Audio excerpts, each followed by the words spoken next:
શ્રી વલ્લભાધીશ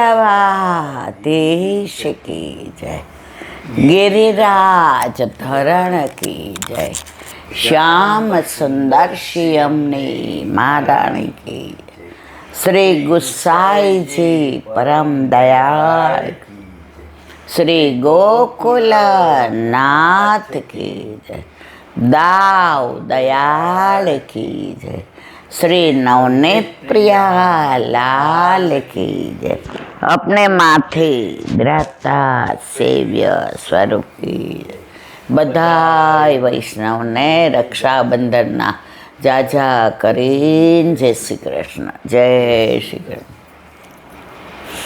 रक्षाबंधन उत्सव लौकिक माटे तहेवार, पुष्टि मार्ग में एक बी दिवस उत्सव विना ठाकोरजी ने उत्साह बहु गमे। આપણે મરેલા હોય ની નો ગમે।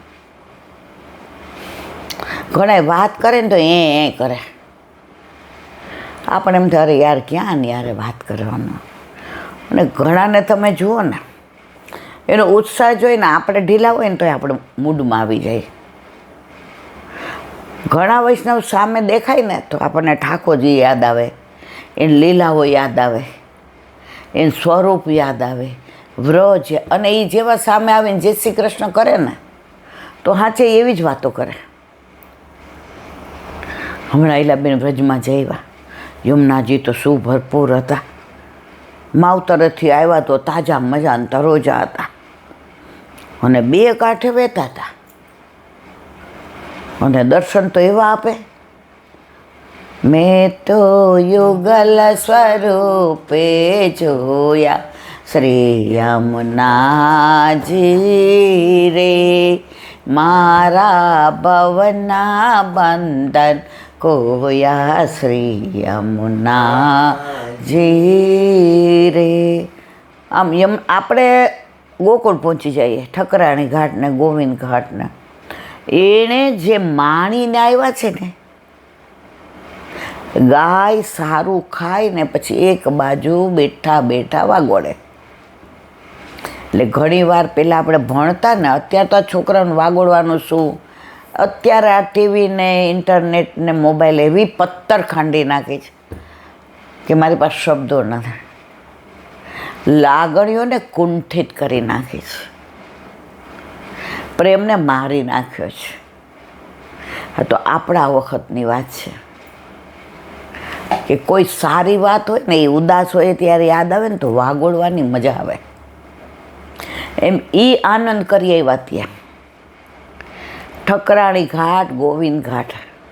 અને અહીંયા આપણને રસ્તામાં મળે ને વાત કરે ને તો આપણે ત્યાં પહોંચી જઈએ। આપણું શરીર અહીંયા હોય પણ આપણું મન ત્યાં પહોંચી ગયું હોય, કારણ એ એવી ભાવના લઈને આવ્યા છે કે સંસાર એનામાંથી નીકળી ગયો છે અને શ્યામ છવાઈ ગયો છે। તો એ ક્ષણે ક્ષણે ને પડે એને શ્યામ અને શ્યામ સુંદર આની જ વાતો યાદ આવે। 10 મિનિટ ઉભા રહીએ ને ભાગ્યે જ લૌકિક પૂછે, પછી આમ જાતા જાતા પૂછે, અરે આરાધ્યાને ડેન્ગ્યુ થયો તો કેમ છે જુઓ। બાકી ત્યાં સુધી તો એ ઓલા વ્રજમાં જઈવા હોય ને અને વ્રજની જ વાતો કરે। એટલે ઘણા વૈષ્ણવના સ્વરૂપ એવા હોય છે, પોતાના ઘરે પોતાના માથે બિરાજતા પોતાના ઠાકોરજીનો સાનુભાવ ન કહે પણ બીજાના નામે કહે, એટલે પોતાની વાહવા ન થાય અને છામા માણસને ફીલ કરાવે।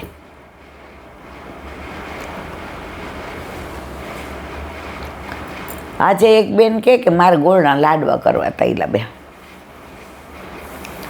હવે ઠાકોરજી પછવાડે બધાયને ભાવે। હવે સવારે બધું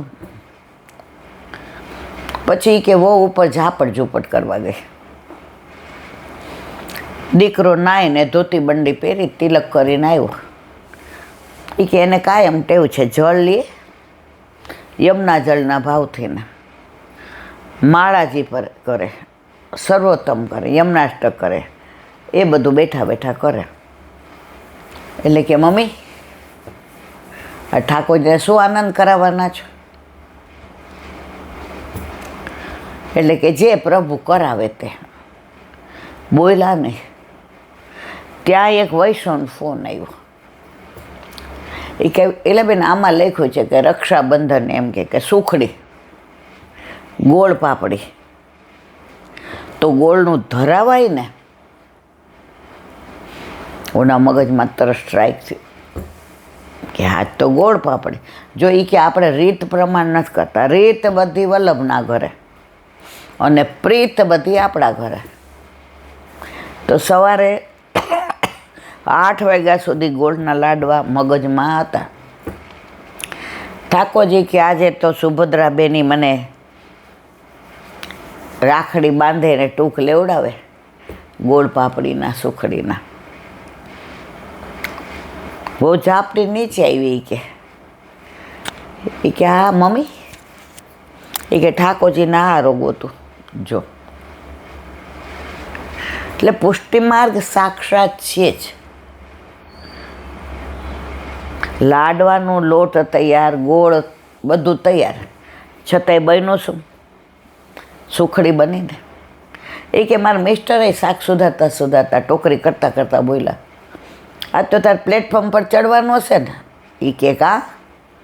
એ કે લાડવા બનાવવાના, કારણ કે એ કે મારે બહુ જ પગની તકલીફ, એટલે ખુરશી ઉપર બેઠા બેઠા બધું બનાવું. અને લાડવા કે એવું કરવાનું હોય ને તો મારા મિસ્ટરનો હાથ પકડી ખુરશીનો ટેકો લઈ અને પ્લેટફોર્મ પર ચડી જાઓ. એટલે મુઠિયાનો લોટે બાંધો ને તળવું આરામથી, કારણ કે એમાં ધીમે તાપે તળવા પડે. ફાસ્ટ હોય તો બહાર બળી જાય ને અંદર કાચું રહે, પ્રભુને સોહાય નહીં. એટલે કે હું જેવી લોટ હાથમાં લઉં એટલે કે મારા વાલા લાડવા સખીને મોકલજો, અમને તો આ કેવું ભાવે કેવું નહીં, રોજ બનાવતી હોય એને ખબર હોય ને. અને એવી લાડવા સખી આવી જાય ઈલાબેન, 20 મિનિટમાં તો લાડવા થઈ જાય. એટલે કે મારા મિસ્ટર ટોકરી કરતાં કરતાં રસોડ, મારા મિસ્ટર કાયમ ટોકરી કરી દે, કાયમ વ્યવસ્થિત કરી દે કે તમે બધા આટલી મુખારવિંદની સેવા કરો છો તો અમને કાંઈક જે ટેલ મળીએ. એટલે કાયમ કોઈ કરે ને તો એને ગમે નહીં, એને એક સરખા ટૂંક જોઈએ કે પ્રભુને શ્રી હસ્તમાં લેવાનું મન થાય. ગમે એમ સુધારીને મૂકી દીધું એમ નહીં, એના મનમાં સરત વિચાર હોય કે મારા પ્રભુને ધરાવવાનો છે, મારા પ્રભુની સન્મુખ કરવાનો છે, મારા પ્રભુને ગમે એવું. જો આરાધ્યને એવા લંડન ગયા તો દુબઈ ઉતર્યા એટલે ફોન આવ્યો, બા અમે રાત્રે પહોંચશું 8 વાગે. મેં તો હા બેટા આવો, રાહ જોઈએ છે. એ કે એમને મારી વાત સાંભળો, આપણે બધું બપોરે પ્રસાદ લઈ લઈએ પછી બધું આપણે ઢાંકતા નથી સાંજે, પણ આજે દાળ ને શાક ને ભાત રહેવા દેજો. મેં મહિનાથી તમારા હાથની દાળ નથી ખાધી. તો આરાધ્યને પણ બાના હાથનું ભાવે. એમ ઠાકોરજી કે મને મારા બાબાના હાથનું સિદ્ધ કરેલો જ ભાવે. તો એ કે બોલ્યા કે આજ તો તારે એમ કે પ્લેટફોર્મ પર આવું હોત ને ચડાવ પ્લેટફોર્મ. એ કે રહેવા દેજો, આજે તમારે તેલ કરવું એ થોડું હલાવ આવજો. આજે ગોળ પાપડી સુખડી. આમ જોવા જાવ તો કાંઈ નહીં, ને આમ જોવા જાવ પુષ્ટિની અનહદ કૃપા. ઠાકોરજી બોલતા નથી પણ બોલ્યા વિના માગી માગીને આરોગે છે, એમાં કોઈ શંકાને સ્થાન નથી. તો આજે રક્ષાબંધને એ કે લાડવાના જગ્યાએ બેન શું બનાવ્યું? સુખડી. મારો કહેવાનો આશય એ છે કે આપણે ભલે ભાભડ ભૂતળા હોઈએ, આપણે ભલે હું બોતડી હો, મને કાંઈ ન આવડતું હોય, ખાલી બોલવામાં હુરાપુરા, કરવાનું આવે સુરસુરિયા, પણ પ્રભુ કે હું બોલાવવા વાળો તો હું છું ને, સુરસુરિયા નહીં થવા દો. જે મને ગમશે ને એ જ બોલાવીશ. અહીંયા બેઠા બેઠા મારા સામું જોવે છે, માં તું મારી વાતું કરસ, મને બહુ ગમે છે. ઓલા જેવું દીકરો 12માં પછી આગળ ભણવા માટે થઈને બધે એડમિશન માટે કોલ કરે ને, લેટર લખે ને, મેલ કરે ને. હવે રોજ પ્રસાદ લેવા બેસે એટલે ટેબલ ઉપર કહે, મને ન્યુયોર્કમાં આ યુનિવર્સિટીમાં એડમિશન મળી જાય ને તો બહુ રેપ્યુટેડ છે. આ યુનિવર્સિટીની ડિગ્રી લઈએ ને એટલે 4માં આપણે પૂછાઈએ. મહેનત મારી ખૂબ છે, પણ કોમ્પિટિશન અતિશય છે. એટલે જે છે એ બધું ઠાકોરજીના હાથમાં. હવે એણે એક્ઝામ દીધી એટલે દાદીએ પૂછ્યું, કેમ ભાઈ? એ કે બા તમે શીખવાડ્યો છે, કર્મણી એવસ્તે અધિકાર માં ફલેસુ કદાચન. મેં મારું કર્તવ્ય બરાબર બજાવ્યું, તૈયારી કરી, બધી બુક શોધીને વાંચી, સર્ચ કર્યું, ગૂગલ પર બધું સર્ચ કર્યું, બધા પોઈન્ટ ભેગા કર્યા, કાંઈ બાકી ન રાખ્યું, રાત અને દિવસનું જોયા. હવે ઠાકોરજીના હાથમાં.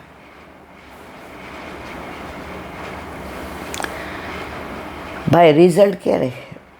ભાઈ એ તો ઓચિંતાનું આવશે. હવે રિઝલ્ટ આવ્યું એટલે સવારમાં 5 વાગ્યામાં દોડતો આવ્યો. આવીને નીચે બાણ વળગી પડ્યો. એના મમ્મી પપ્પા એના બેડરૂમમાં હતા. દાદા કે શું થયું લાલા, શું થયું? બા મને એડમિશન મળી ગયું, પણ બા તૈયારી કરવી પડશે, મારે તો 3-4 દિવસ. હે બેટા? ભાઈ પ્રભુ કરે સો ભલી કરે. બાના મોઢામાં જ શબ્દ નીકળી ગયા. 3-4 દીમાં જવાનું તોય પ્રભુ કરે સો ભલી કરે. મમ્મી પપ્પા નીચે આવ્યા ને બધું 3-4 દિવસમાં કપડાની ખરીદીને બધું ત્યાં લઈ જવાનું. હવે આ છોકરાને જંક ફૂડ ભાવતું નહોતું, એટલે બધું આવડતું હતું, પૌવાને, ઉપમાને, એક રોટલી ભાખરીને પૂરી ના આવડે બાકી. એટલે એની માએ બધું મસાલા આન તેન.